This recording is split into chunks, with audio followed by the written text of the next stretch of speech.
Biawak dengan panjang 2 meter muncul di kamar kos warga di Kelurahan Labukang, Kota Parepare.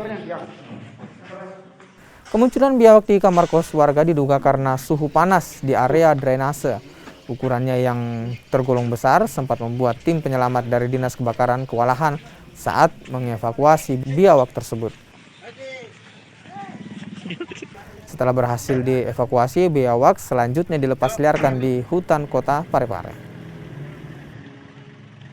Jadi setelah kita mendengar warga dari bahwa ada biawak di sebuah kamar, maka kami dari tim rescue langsung menuju ke lokasi tersebut.